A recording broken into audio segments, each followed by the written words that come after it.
that just remind the board to get their mics as close, we get to as close to the mic as possible. Slow down when we're sharing, breathing deeply between phrases helps to slow down naturally, and not to talk over each other. Thank you. And I will try. Well, the rest of us. I know. Okay. So, let's see. Is there any change to the agenda? There are no changes. And let's see, there's nothing to report out of closed session. Now we're on to our communications, our board report. Ms. Garrett? I have nothing new to report except that I hope everyone is having a restful summer vacation. And take some well-deserved vacations, please. Thank you. Yes, Mr. Ochapinti. Yeah.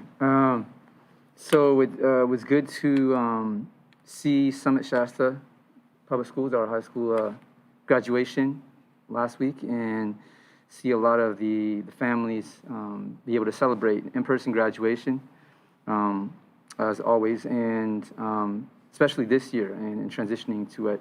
I think we're seeing as, differing levels of attendance at in-person events, like our Warriors Parade yesterday, and just people feeling more comfortable being in public, or at least to celebrate the moments that bring us joy at this time during this pandemic. In addition, just want to note that summer school has started, and so for those students and staff and families who are participating, we're already part of the way into summer school, so it's good to see that though we're reaching a new normal, that people are able to attend in person and catch up on some credits and get ahead. So that's reassuring. Also, just to note, it's a week of a lot of holidays and celebrations. Of course, Juneteenth, being a national holiday and seeing that celebrated and observed in many cities and, of course, across the nation is really positive and really empowering. It's good to see that, especially as our district begins ethnic studies this year and looks at a lot of the inequities in our society and also celebrates the wins and the accomplishments of everybody in this country and on our planet that have contributed to that, starting with, of course, liberation and what that means to our community, especially our African-American community and our country as a whole that benefits from this. So that was really good to see this weekend, especially with Father's Day and then understanding how our families and community are intertwined. That said, I think it was a strong way to kick off the summer. And for those following national news, I did want to note, for those watching the January 6th hearings and investigation of the insurrection on the Capitol, it's important to note that when people take action in negative ways in our country and provide misinformation and break laws, that there is accountability, including politicians and public officials in our Capitol who assisted in that, including President Trump, former President Trump, who in a prior resolution that I submitted to the board was called out in, I would encourage this school board and many school boards or any local municipality to continue to hold local officials accountable and calling out inequities and, of course, corruption in public service. I think we need to send the right message to our country, and I think exposing those things at the national level is helping empower, of course, politics to change at state and local levels, and that we all have a role and responsibility in promoting that actively and proactively. And so on that, I think today was also important in the sense that there was a rally and a push to promote the Vision Act at the Capitol for Governor Newsom's consideration. This bill would help support families who are undocumented in terms of reducing and eliminating any threat of deportation in collaboration with ICE because of their being held on any other charges. Our state is a sanctuary state, and they should not be subject to that. We know that in San Mateo County, up until recently, we had to pressure our local sheriff to stop collaborating with ICE in collaboration with the ACLU. Community organizations were able to pressure the sheriff to stop that collaboration. The San Mateo County Board of Supervisors and, of course, other cities have followed suit in taking steps to address that. I would encourage further action in making sure that we provide the strongest protections for our community, especially as a majority immigrant community here in Daly City and North San Mateo County. We have a responsibility to support our families, especially here in Daly City, who have been subject to multiple deportations, including ICE raids as recently as 2020. That said, it was good to reach out to the office and see that Assemblywoman Carrillo's act is moving forward, and looking forward to positive progress on that front. In addition, with respect to Roe v. Wade, in prior discussion in our board meeting, I will continue to encourage discussion around how we are supporting our community's rights, the right to choose, and that to note, San Mateo County, the Board of Supervisors did expand funding to expand services with Planned Parenthood, and to know that here in California, while we have those protections, there are many states in our country, and of course many places around the world, who do not necessarily have those. And so just to encourage people to have hope in that and continue to speak up and continue to do outreach and raise awareness to the services that we do have in our community and for those who need them. Beyond all of that, I guess the last thing I would kind of note is today is the summer solstice, and it's very positive to see that at this point in the pandemic, that a lot of folks have been, of course, like I mentioned, feeling more encouraged to get out and participate in things. Of course, be careful. Here in Daly City, we have a lot of people who work in the mall and in retail and service occupations, so be mindful of masking up where possible, and I would encourage continued masking. And if not, of course, be safe and consider that of other people. And of course, to get out and support our local community garden here at Serramonte Del Rey, Westmore Park, and participate in the youth programs, the summer athletics and sports programs we have here at Serramonte Del Rey and across our district as well. And that is all I have today. Thank you. I want to apologize. We did not approve the agenda, so there were no changes to the agenda. Can we get a motion to approve the agenda? So moved. Second. All in favor? Aye. Thank you. And now on, I don't have much to report. I'm going to be moving my daughter to NYU over the summer, and so that is my focus right now, getting her prepared for her first year of college.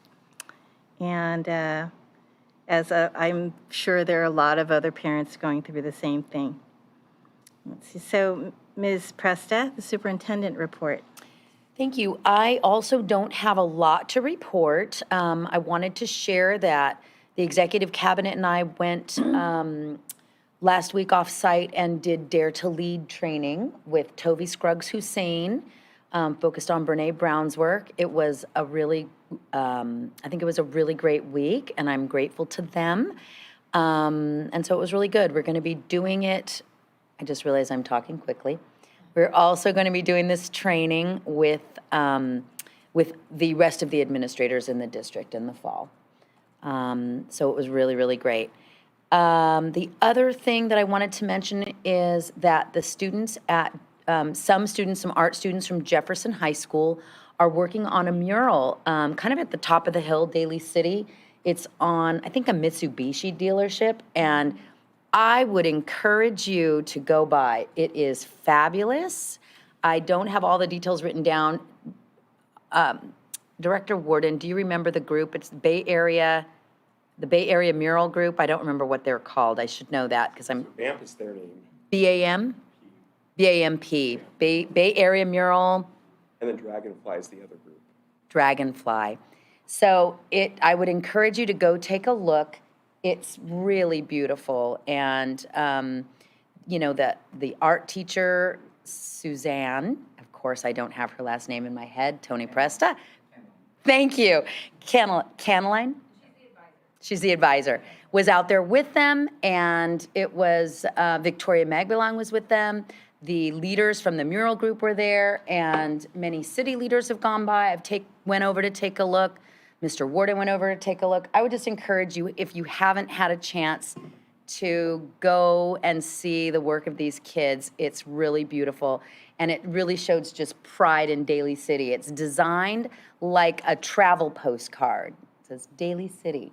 So it was great. Other than that, we are really kind of working on closing up this year and looking ahead to the fall with our trainings and all of the wonderful things that we have planned. Great. So I understand you will be reading the local 1481 report? I will. So Monica Casey is on vacation right now. She reached out and asked if I minded reading this. So I will. First of all, the newest edited 21 to 24 contracts, all 5, are online on the district website. Thank you especially to Perrin Belway, Mike O'Neill, Tina Van Raphorst, Doreen Basuino, and Dana Lujan for the many hours dealing with editing and cross-checking. So thank you. I want to add to that. Thank you. This is really, really hard work to work on all of the contracts at once. So thank you. Well done. She also says, we will be doing the next set of negotiations as soon as possible, and then get that info updated as well. Third point, summer AFT convention will be in July in Boston. Marie Agra and Monica will be attending to represent AFT 1481. Thanks so much, Monica. Great. Do we have a COVID-19 response update? We really don't have an update right now. All right. Let's see. So we will move on to consent agenda. Do we have a motion to approve consent agenda? Second. All in favor? Aye. And with that, I would like to announce that we have just appointed the new principal of Jefferson High School, Mr. John Harrigan. And he's accompanied here by his daughter, Lacey. Hi. Mr. Harrigan, welcome. Thank you so much for the opportunity to lead Jefferson and to work at Jefferson. I've had a chance to meet some staff and gotten a tour of the school and been around a little bit over the last couple weeks. And it's amazing. And I can't wait to get started. I love it so far. I can't wait to meet the rest of the students and the parents and the staff and just continue to support the outstanding work that's already happening at Jefferson. There's some amazing things happening at the school already, and I can't wait to just support that work and to help kids find their purpose and find their passion. And you know, I'm just ready to go. Can't wait to get started. So, thank you. Welcome. Would you like to see? But yeah, I mean, we got a chance to speak earlier. I just want to say, of course, again, welcome to our district and our community here.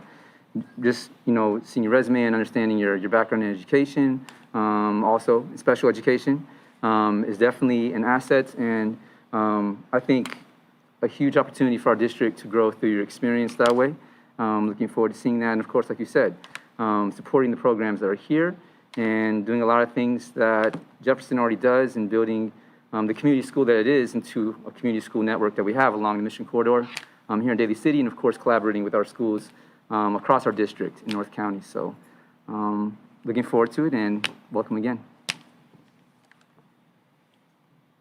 Welcome to our community. We were happy to have you, and thank you for stepping up and taking on the opportunity. So, Yeah, and I really appreciate how student-centered you are in all of your work and how equity-focused you are. I think you're going to be a great fit at Jefferson.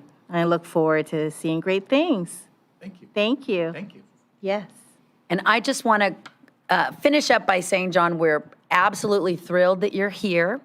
I know that I speak for the executive cabinet when we were just really impressed with not only your background and your experience, but sort of who you are. And I'm really, really looking forward to next year with you, and just Welcome. Me too. It feels great. Awesome. The heat is, I could do without the heat. I thought was know. leaving You brought that Sacramento heat down here with you today, I think. He'll be gone tomorrow. Daly City heat, yeah. Yeah, thanks for The that, fog will John. be back. Thanks. Don't worry. Sacramento. Yeah. No thanks. Back, okay. Remember what you said here today. So welcome. Welcome. Okay. Thank you. Thank you. Okay.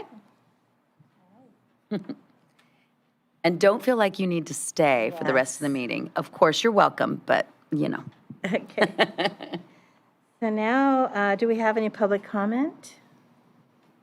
No? Okay. Now on to our discussion items. We've got our local indicators presentation.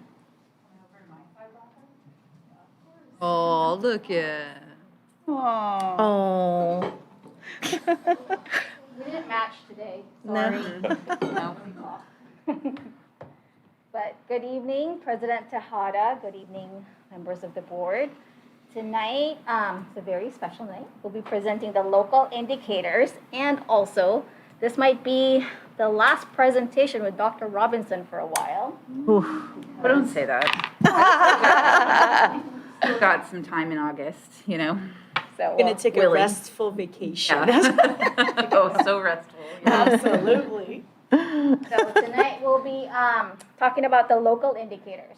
So the purpose of tonight's presentation is to report the progress on the local indicators that is available for the 21-22 school year.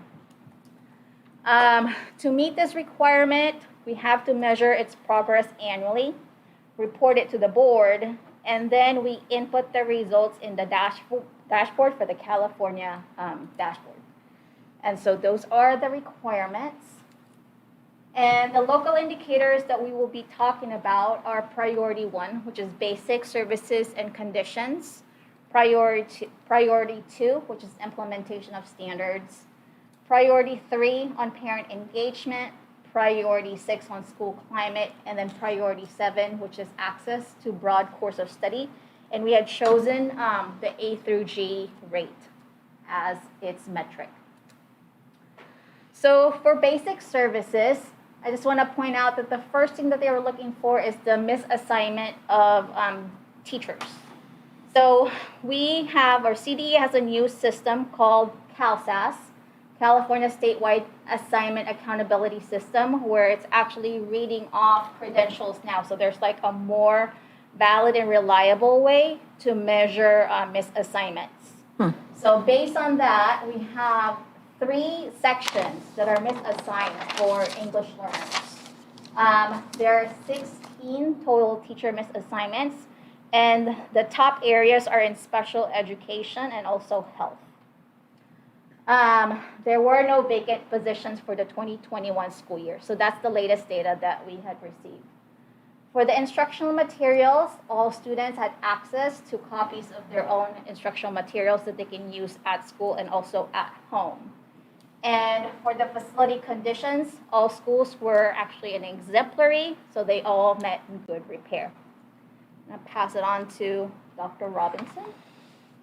So this is the implementation of the state standards. This really speaks to the work we've been doing with scope and sequence and a lot of our other initiatives in our kind of core areas. And this is done through a self-reflection tool. So this is self-reported, but I work very closely with a lot of our teacher leaders and our groups in these areas and feel that they would concur. So starting with ELA, we're in our, I think, we started in 2016, really revamping and refocusing on our scope and sequence work there. And we've even moved into a phase where we've, I'll talk about in just a second, like been adopting more culturally responsive novels with that. And so we are definitely at full implementation and, working towards that eye of just continuous improvement, as we always say for all of these. Every single scope and sequence document, common assessment is always meant to be that living document, that thing that we're looking to revisit and look at, especially since next year, as we're working on the ethnic studies implementation, I've spoken to our group that we work with, Community Responsive Education, with Dr. Allison Santiago Cabales, who has agreed to work with a group of our English teachers as well as the social science teachers that will be teaching the ethnic studies course proper to just take a lens of ethnic studies into the standards in English. ELD continues to be at full implementation. Mathematics is really where we get into that implementation and sustainability, and I just want to say that that would not be possible without our TOSA, Kristen Ashford, who has worked tirelessly with the math teachers. She is in the schools every day. She even went to all of our feeder schools this spring, so she was at, all of the schools in Pacifica, in JUHSD, and one of the really neat things she did, I want to shout this out just really quickly, is that she actually took some students, some 8th graders, out into the hallway and got their permission to just film them saying if they could say one message for their 9th grade teacher about something they really enjoyed about their 8th grade instruction in math, what would they want them to know? And we just had end of the year kind of math teacher meeting right as school let out, and she played those responses for the Math Course 1 teachers, and it was just really great to hear some validation of some strategies that have been used consistently in our math classrooms and some that are new, we like talking, we like being in partnerships, we like being able to ask our friends for help. So really exemplary work there. For history, social science, we're still working through, we just finished a draft of GovEcons, so we haven't even implemented that yet. So that's why we're just at the initial implementation. And with the next generation science standards, we're a little bit more advanced in biology than we are in chemistry, and due to some personnel turnover, physics is still kind of in its beginning stages as well. And so a lot of this goes true also for instructional materials. COVID slowed us down quite a bit in terms of keeping up with our textbook adoption. We just adopted for world language. We are going to be adopting fall for history, social science. And that means that we're going to come up pretty soon on mathematics, needing to have a new book now that things are fully really sustained with the scope and sequence. We're hoping to get a book that aligns more to those priorities. ELD has been tricky. We found some really great things through systematic ELD, which also does constructing meaning, but always on the lookout for better things there.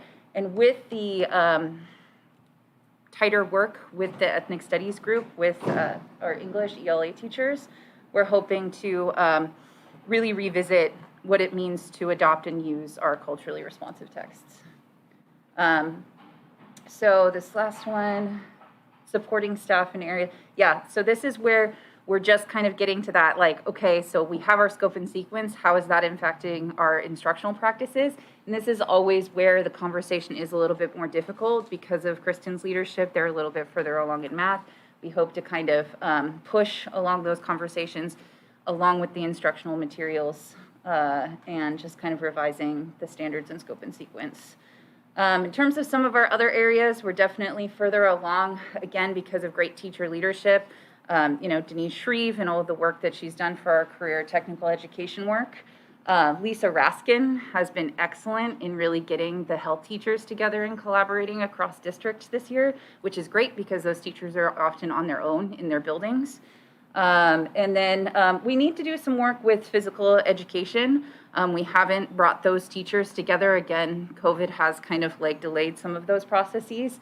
Along with the visual and performing arts teachers, they have a new set of framework that we really haven't dove as much in as we potentially could have. And world language teachers, they were really focused on their textbook adoption this last year, which is great, and hopefully getting back into talking about that textbook and how to align it with their scope and sequence. Finally, this is probably no surprise. This is looking at generally our implementation of our professional learning.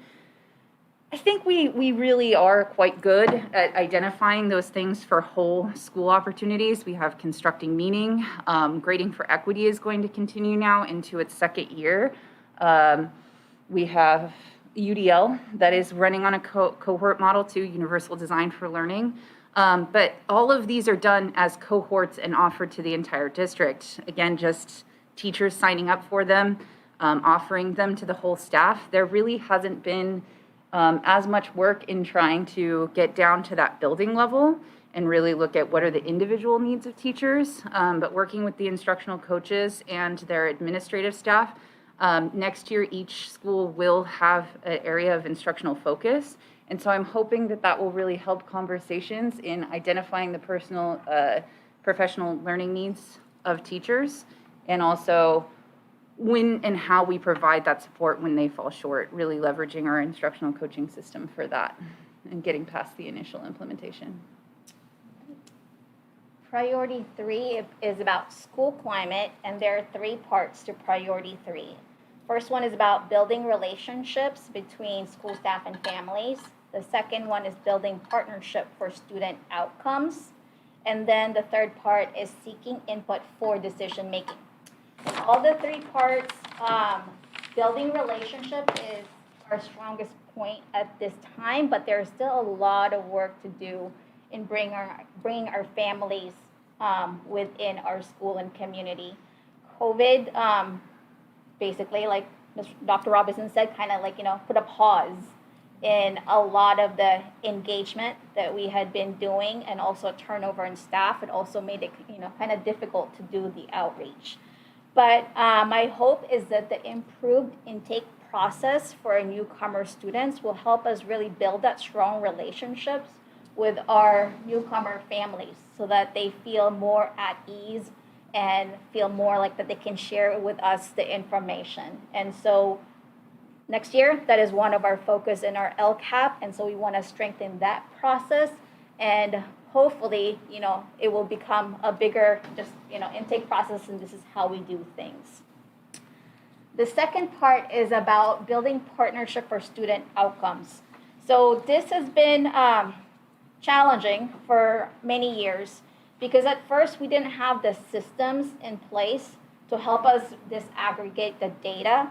And so we had adopted Data Zone, and we're now finally, it took a few years to get it all figured out. And so we have that system in place that can help us and help administrators and teachers look at data.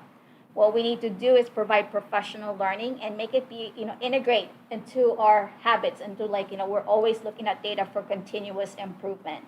So my hope is that this is going to increase the following year. But again, in the past, we had focused more on setting up those systems in place. The last part is seeking input for decision making. And here we have our parent advisory committees. So we have our district advisory committee, our DLAC. We also have the ELAC. We also started the special education parent advisory committee. And so we have the committees, but attendance has been, challenging lately. And so again, this area with school climate is one area that we should be focusing on for the 22-23 school year. Priority 6, so sorry, this is about the school climate. So what I had done was I took questions from the California Healthy Kids survey. And those questions we compared from the results in 2018-2019 to the 2021 school year. We did not have a 2019-2020 school year because of COVID. So the first question on the upper left is about student learning environment. So adults at this school encourage me to work hard so I can be successful in college or at the job I choose. So as you can see, from 2018 to 2019, both grades 9 and 11, the percentage increase that strongly agree or agreed with this statement. The next one is the right support for social emotional learning. So this is tied into our LCAP goal 2. The question is, the school encourages students to understand how others think and feel.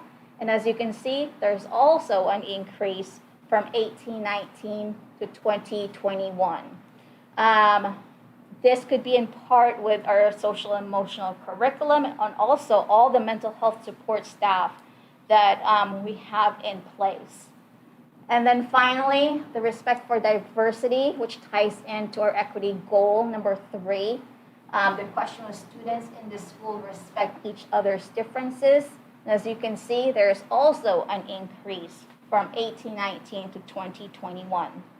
One thing that I would like to point out, however, is that if you look at the participation rate in 2021 had decreased. So 2021, we were in distance learning. And so it will be really interesting to see the results because we administered the Healthy Kids Survey this year. It'd be interesting to see what it would look like in a 3-year comparison. And then finally, access to broad course of study. So we used the A through G rate for the class of 2021. So there were 437 out of the 990 students met the A through G requirement. And I compared that with the class of 2020 in the gray at the bottom. As you can see, it's very similar. It was like a 0.2 off, which is really interesting. However, for students learning English, there was a slight decrease for that year. So it went from 16 to 15%. Socioeconomically disadvantaged went up a little bit, and homeless went up by a lot, but I want to point out that there were only 10 students in the cohort. And then for our student disabilities, it also went up a bit district-wide. This is again, it's since 2016-17 when we work with Ed Trust West. It is a metric that we want to make sure that we address the A through G rate. And this is broken down by school sites. And as you can see, I shared this data a while back. And one thing to point out, or that somebody had pointed out, is that the schools in Daly City have lower A through G rate than the schools in Pacifica. And so that is something that we really need to look at as a district and also, our instructional council in figuring out why and what types of supports can we put in place for our students. It's broken down also by students learning English. You can see Jefferson High School is doing a pretty good job in having their students learning English get A through G. There's a lot more, work to do in other areas. As you can see, just at Thornton High School, it's 0, everywhere in all the place. So I know that is one of Dr. Marenko's vision and goal is to have students that are that graduate from Thornton that are A through G eligible. For socioeconomically disadvantaged, it mirrors all of the students. Homeless foster youth, it's less than 10 students. And then with students with disabilities, another area to focus on. And that is it. Great. Do we have any questions or comments from the board? Mr. Ochapinti? Yeah, thank you for the presentation, as always. It's always good to see a lot of the data. I know with our presentation on the LCAP, we went through a lot of this data prior meetings.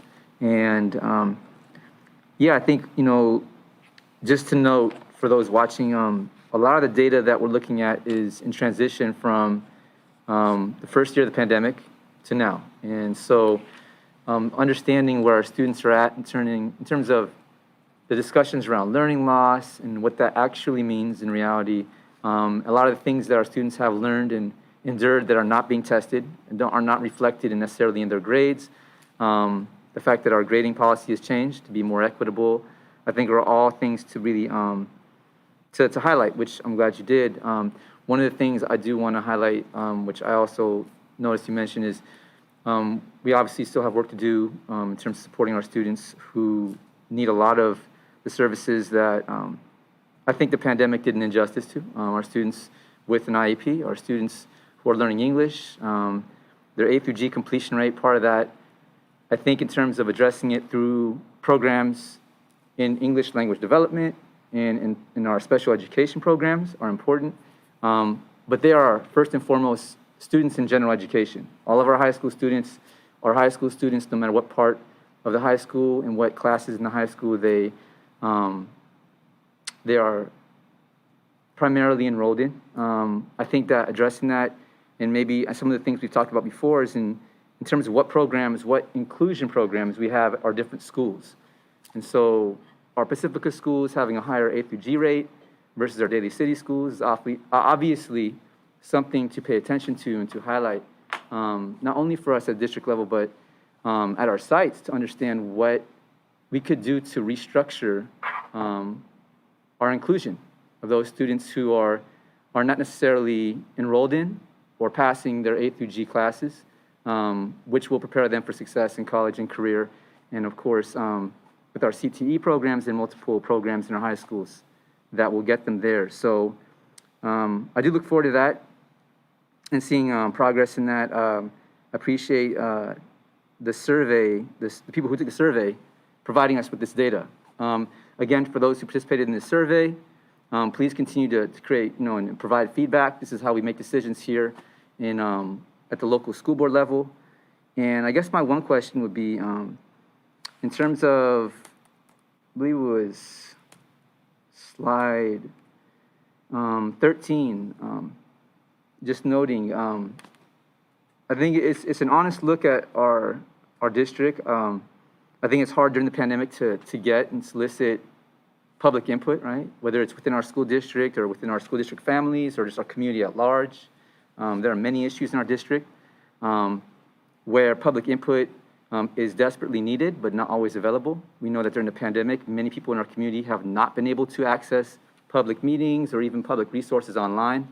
And so I think it's important to note, if we're rating at a level 2 out of 5 in terms of seeking input for decision-making, then maybe we take more time to consider some of the decisions and programs we're looking at, and maybe even accelerating some of those decisions on the site in terms of our departments, right? Like whether it's special education or general education in any department. And so I guess my question would be, was there any other insight you were able to get from this data for seeking input for decision-making that, I don't know, that you want to share that helps clarify, like, maybe how people felt about? I think one of the areas that really worked well was direct outreach to families. All right.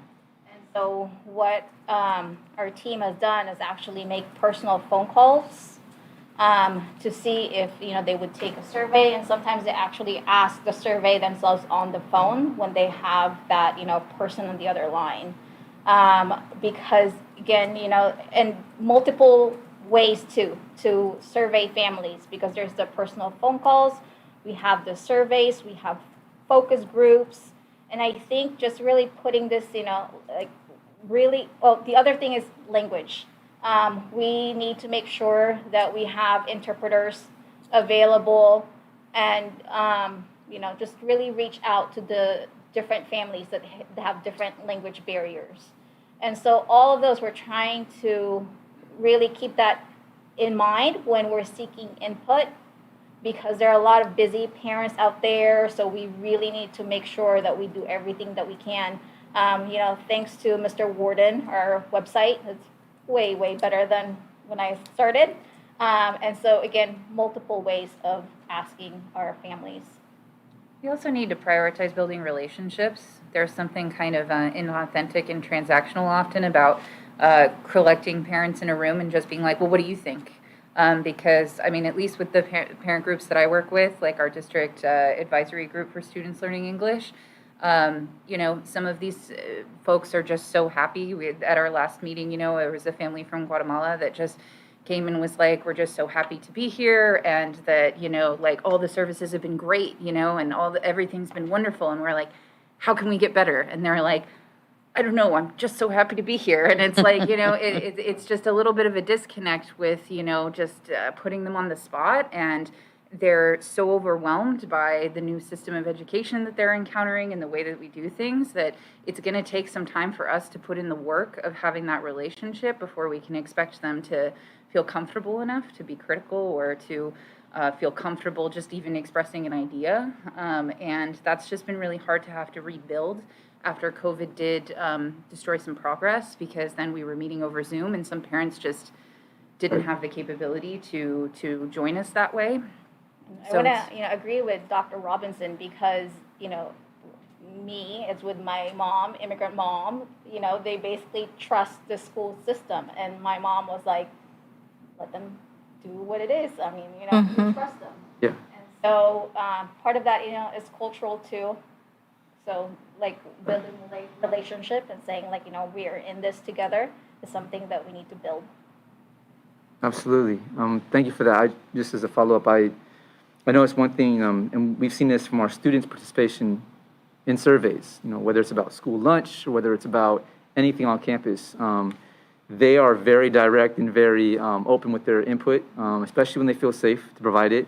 And I feel you're absolutely right. You know, in our community, which is international and various cultures, people come to our district and should have the expectation to trust that we're doing everything that we need to be doing, but we know we can improve always. And so I would encourage, you know, and I know we're doing this on different levels with our student trustees, our student advisory council, and of course, looking at having maybe site-based elections for our student advisory council. These things would help students maybe play a part in that. So I'll maybe encourage in terms of, we need to, I think, we need interpreters, and we need to create more of an intentional outreach to, you know, expand that outreach to our community, which is multilingual, beyond maybe even like 3 or 4 main languages we know that people are speaking outside of English that is their native language. And so maybe some of the students, if they're interested, this could be something that they could help us develop and maybe even fine tune in terms of reaching their families in the community and being a part of that, in addition to community groups who may be interested in doing that work as well.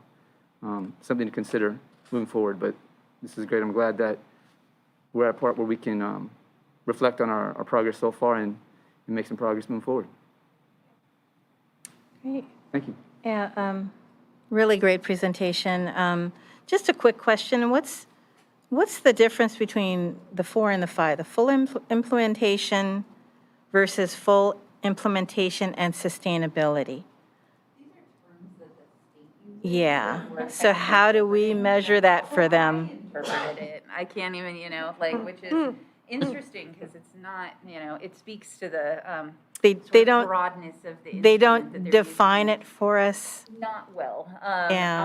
I kind of see it because I feel like there's a gulf between initial implementation and full implementation and sustainability.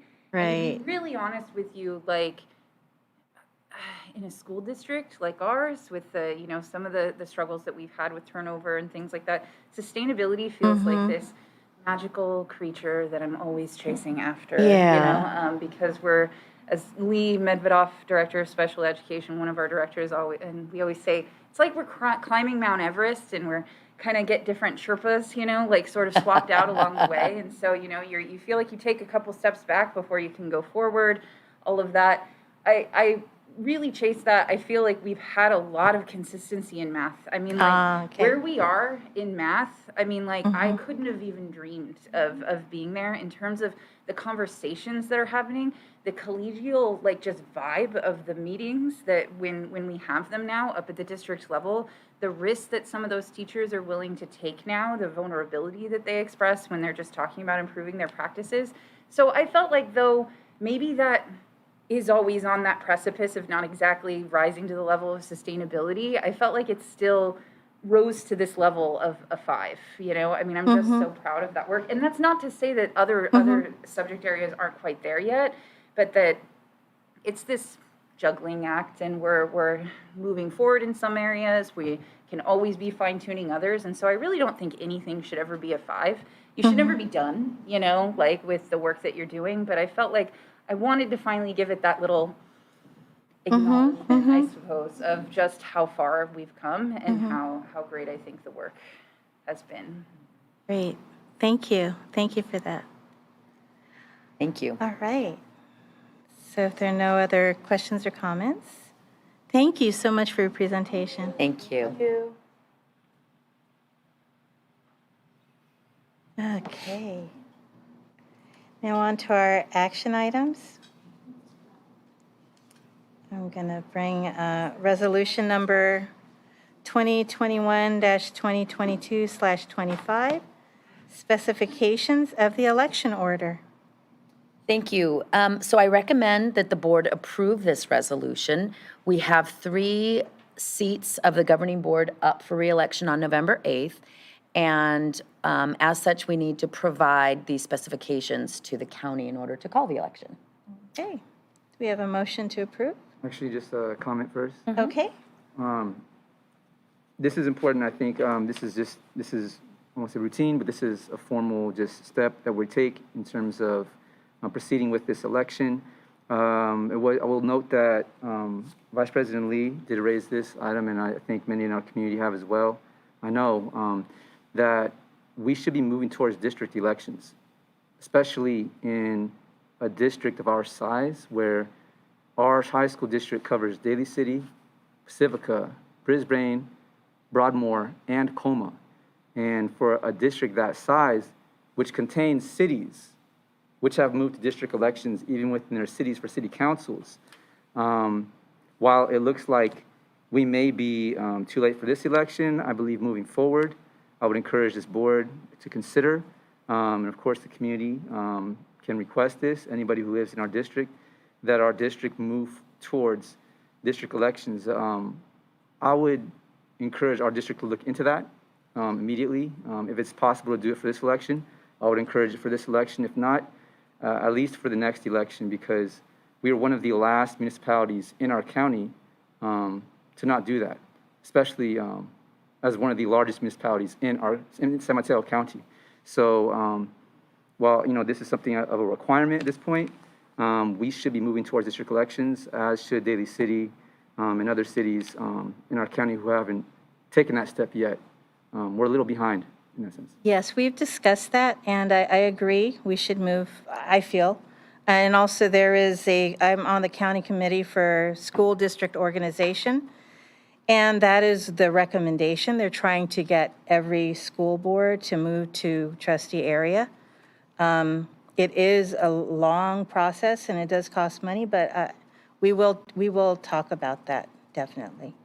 As a question, then, in your role on that board, what would take a long time in terms of the process, and how much money would it take in order to process that? I don't know the money amount, but you have to get a demographer, you've got to get studies done.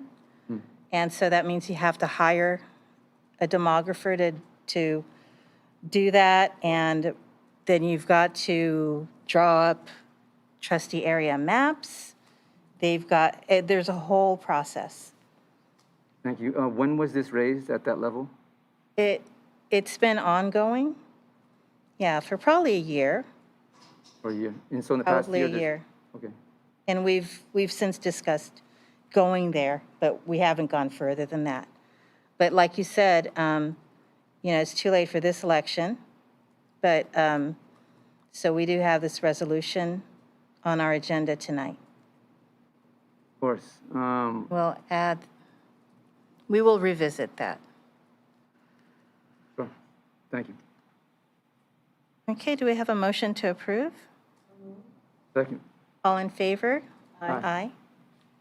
Okay, and now for the approval of the 2022-23 Local Control and Accountability Plan, Ms. Baca? Before you is the draft of the 22-23 LCAP for your approval. The plan was presented to you during the public hearing on June 7th. The plan encompasses the district priorities, and it is recommended that the board approve the local control and accountability plan. Okay. I want to say thank you again for your work on this and everybody's work on this. The LCAP is central to our district, and looking forward to seeing it in action. Okay. Move to approve the 2022-2023 Local Control and Accountability Plan. All in favor? Aye. Now on to a job description update for the GED ASD teacher. Good evening, everyone. Before you this evening is a small update to the GED and Adult School Diploma Teacher. It captures some changes to the GED testing requirements, and what we did, we were thoughtful about that. We did not want the job description to have to change every time there was some sort of testing requirement change. So we were thoughtful about how we phrased the language, so ideally it will serve us well for a long time. All right. Do we have a motion to approve? Move. Second. All in favor? Aye. And the 2022-23 budget adoption, Ms. Presta. Thank you. Ms. Van Raphorst is not here tonight. She asked me to speak on her behalf. At the June 7th board meeting, the budget was brought before the board for public comment. Additionally, it was made available to the public for review beginning June 1st, 2022.